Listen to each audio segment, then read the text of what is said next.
¿Qué tal amigos? Una semana más con todos ustedes. Bienvenidos a Las Cuentas Claras. El primero de los asuntos que vamos a tratar tiene que ver con los intereses ourensanos en Ucrania, una zona en conflicto, con intereses cruzados con Rusia, con Ucrania y con Estados Unidos como principales protagonistas. Se dirán ustedes, ¿y qué se nos pierde a nosotros en Rusia?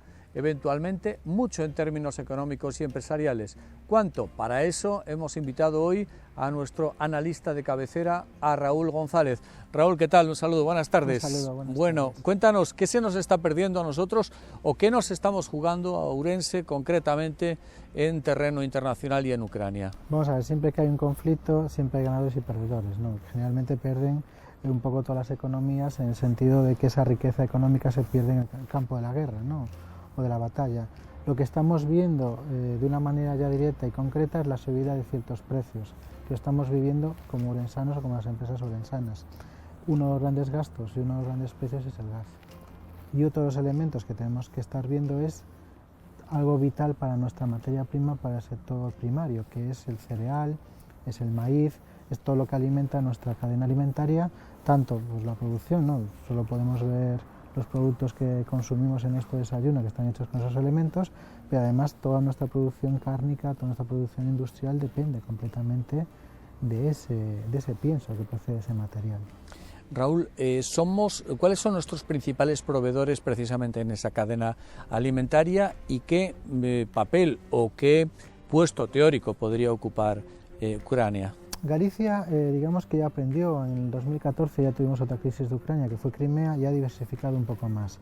Decir que Ucrania es el territorio más extenso de agricultura que hay en Europa, el 40% de Ucrania se dedica a la producción agraria, eso no ocurre en ningún país de Europa, y el 35% de la producción de ese país viene a Europa.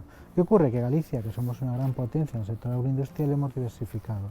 Si tenemos una dependencia importante de Ucrania, pero también compramos producto de cereal a Argentina, a Brasil o incluso a Estados Unidos. Para decirlo claramente, ¿puede subir el pan? El pan va a subir. El pan va a subir por dos motivos. Va a subir la energía con lo que se hace y va a subir la materia prima con lo que se hace y va a subir también el precio del combustible de la furgoneta que lo distribuye. ¿Cuándo y cuánto? Ya está subiendo. Es decir, los precios del gas de los últimos 2-3 meses, además ha llegado el invierno, posiblemente está subiendo de una manera importante, por lo tanto esas materias primas, esos cereales que suelen ser comprados a precios con meses de anticipo, lo que nos está diciendo es que en los próximos meses van a subir entre un 15, un 20 y un 25%, con lo cual deberían repercutir el gasto en nuestro pan diario. ¿Cuánto puede perjudicarnos, por ejemplo, esa llave del gas que tiene en estos momentos Rusia?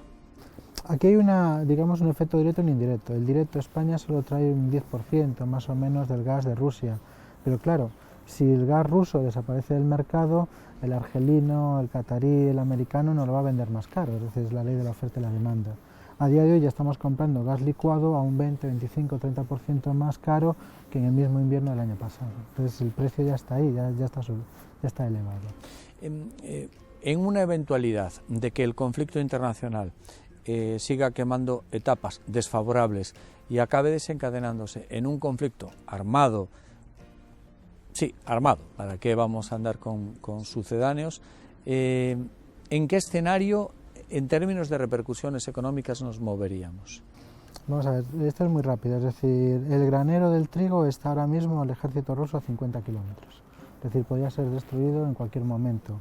El gas, nosotros no somos, como hemos dicho, tan necesarios, pero Alemania, Noruega, Polonia, todos los países cercanos a Rusia tienen una dependencia muy grande del gas natural. Nosotros, como hemos hablado en algunas ocasiones, tenemos muy diversificada la energía, ellos no. Ellos tienen una dependencia muy grande para la calefacción del gas natural. Por lo tanto, imagínate que la economía alemana, gran motor, para, o que economías ricas como Noruega, Finlandia, Suecia de repente paran, o como la economía francesa, que necesita un 30% del gas ruso, pues de repente no tiene ese gas. Y nos podemos encontrar con una Europa con calefacciones frías, digamos que con mucho frío, pero también con muchos sectores industriales paralizados porque no tienen energía para producir. ¿Cuánto trigo podemos estar importando? Es decir, de la barra de pan que comemos que compramos en la panadería o en el supermercado o donde sea, ¿cómo sabemos de dónde procede ese trigo? Bueno, es un poco complicado. ¿O qué posibilidades hay de que ese trigo proceda de esos Pues países? te digo, las últimas cifras, más o menos para que te das una idea, 1 de cada 4 granos vendría de Ucrania. Nosotros sí que es verdad que Argentina, Brasil, América sigue siendo un poco nuestro elemento un poco principal, pero para darnos una idea, pues más o menos 1 de cada 4 granos de trigo cereal podría ser ucraniano. De acuerdo. Raúl, hemos hablado de un escenario casi prebélico, estamos hablando todo el mundo con el rabillo del ojo, mirando en los comportamientos, en las cuestiones geopolíticas, geoestratégicas. Eso viene a acentuar una vez más aquello que tú has comentado en más de una ocasión en este programa sobre la globalización, y cualquier cosa que nos parece geográficamente muy lejana puede ser muy cercana en términos económicos, ¿no? Sí, ejemplos de esta crisis, es decir, lo que puede ocurrir es que Estados Unidos y Europa sancionen a Rusia y Rusia sancionará a Europa y Estados Unidos, y posiblemente no podamos volver a vender cerdo o no podamos vender marrón glacé a Rusia durante una temporada. De acuerdo. Vamos a ver, en este 2022 eso supondría que hay un elemento de tensión inflacionista que va a mantenerse durante los próximos meses, como mínimo. El invierno siempre sube la energía, ¿no? Pero es una demanda más importante. Sí que es verdad que está subiendo mucho el gas y eso está provocando que otras energías suban, por un efecto que es el efecto precio de cómo en Europa se cotiza por la energía. Lo hemos hablado más veces, que siempre se paga por el precio de la, digamos, la más cara, ¿no? Un poco en ese sentido, el precio de corte. Entonces ahí lo que estamos viendo es que posiblemente hay una inflación por energía, pero va a haber una inflación muy grande por las materias primas, es decir, el gas al final es un medio de transporte, es lo que alimenta un medio de transporte, es decir, esta compra que hacemos por internet o esta compra de alimentos que va de un sector industrial a otro va a subir el precio de por sí. A eso hay que sumarle, ya lo estamos viendo esta semana, hoy mismo, el mercado mundial del cereal y del trigo ha subido un 8%, solo esta semana. Y todavía no empezaron los tiros, si me permites la expresión. Ya, bueno, vamos a concluir. Vamos a intentar ser positivos, no ingenuos, pero sí positivos. En el caso de que se enfríe el actual conflicto, de todas estas cosas estaríamos hablando de que por fortuna no sucederían, o en la mayoría de los casos, ¿no? Sí, generalmente, como hemos hablado más veces, la economía tiene mucho miedo. En el momento en que desaparece el factor del miedo, los precios del trigo, el cereal deberían bajar la producción, porque además se espera este año una muy buena producción, y los precios del gas deberían volver a un precio más o menos normal en ese tira y afloja que tiene entre Alemania y Rusia todos los años. Ha sido un placer. Y que no pase nada. Y que no pase nada. Exacto, que no pase nada, tampoco ahí, efectivamente. Raúl, muchas gracias. Gracias a usted. Bueno, hemos querido comenzar el programa con esta visión general, pero como ven, con conclusiones muy concretas, poniendo el foco en los intereses económicos de las empresas y de las familias ourensanas. El programa tiene todavía recorrido y vamos a seguir trazando algunas otras cuestiones. Por ejemplo, en términos empresariales vamos a ver cómo arranca este 2022 también en el polígono industrial de San Cibrao das Viñas.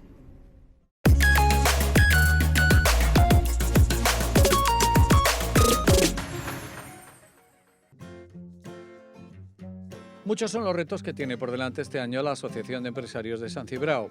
A ello se refiere el presidente del colectivo, José Antonio Rodríguez Araujo. Uno de ellos es intentar que se construya cuanto antes una depuradora de aguas residuales que sustituya a la actual, incapaz de tratar las aguas de las empresas instaladas y de la población del municipio. Creo que un dos principales é a depuradora do Concello de San Cibrao. Iso é algo moi importantísimo. Tuvemos unha reunión na subdelegación esta mañá. Bueno, pues parece que se van cumplindo uns plazos e parece que vemos xa un pouco no horizonte. A día de hoxe sí que nos fai falta unha depuradora, digamos un pouquiño as necesidades de ahora mismo, que depure as aguas tanto fecales como as pluviales, e facelas separativas, porque ahora mismo por moitos sitios van todas xuntas. Entonces, ese sería un dos proxectos que temos que penso que hacia final de ano que tendremos un pouco de noticias de eso. Otro de los anhelos del colectivo es mantener la reivindicación de la estación de mercancías en los aledaños de la ciudad de transporte. De momento, el proyecto duerme en los cajones del Gobierno central. As mercancías, a estación de mercancías teñen que estar onde están as mercancías. Non vemos como costes, ahora mismo, as 3 mini estacións que hai, Ourense, Polígono San Cibrao, Taboadela, ten un gasto enorme. o ideal sería ter unha estación única de mercancías no polígono de San Cibrao donde cubriría todas esas exigencias. Rodríguez Araujo también espera por la ampliación del polígono, que debería caminar con paso firme ya este año. Bueno, as noticias que temos é que se está traballando en burocracia, ahora mismo, en documentación, en pactos ambientales, é un poquinho todo o tema burocrático, e esperamos que hacia final de ano ter noticias de eso. El presidente del polígono retoma también el proyecto de la terminal de mercancías. O polígono de San Cibrao, a Asociación de Empresarios, que é serio, non fai unha petición porque sí. Nos creemos que é unha cousa necesaria ahora mismo, porque ademais hai que entender que ahora quédanos a vía a partir de Taboadela para Benavente, Madrid, é unha vía de mercancías única e exclusivamente. As mercancías están no polígono de San Cibrao. As mercancías que se moven en Ourense, o 90% están no polígono de San Cibrao. A estación, creemos que non hai mellor sitio que a estación de mercancías. A asociación, digo que foi seria porque nós fixemos un antiproyecto para ver con números e ver con cuestións cuáles eran os argumentos.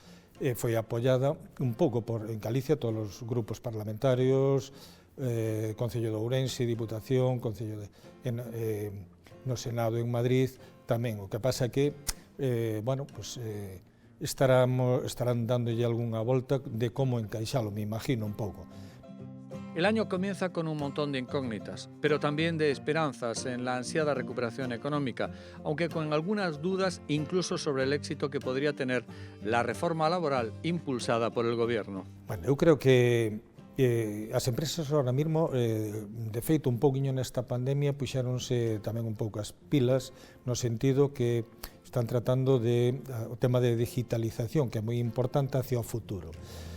Pero bueno, estamos vendo que as empresas están collendo carrerilla, están collendo auge. Están necesitando xente para traballar. Eu penso que hai que ver un pouquiño o tema de reforma laboral, porque cada vez que hai un movimento na reforma laboral, que iramos que non paraliza un pouco a ver que camiño collemos ou como contratamos. Non vai a ser que contratemos a alguén e de alguna forma non sea ben feito o contrato, de alguna maneira, non. As empresas necesitan traballadores. Temos un paro juvenil moi alto. Donde fallamos? Reforma laboral non menciona nada deso. Reforma laboral un pouco, queremos ver que non haxa xente no paro, que non haxa xente parada, pero sí que é certo que temos a xente xoven que é a que hai que incorporar ese mercado que non está. Algúna cousa fallamos, eu non vexo na reforma laboral que contemple un pouco eso.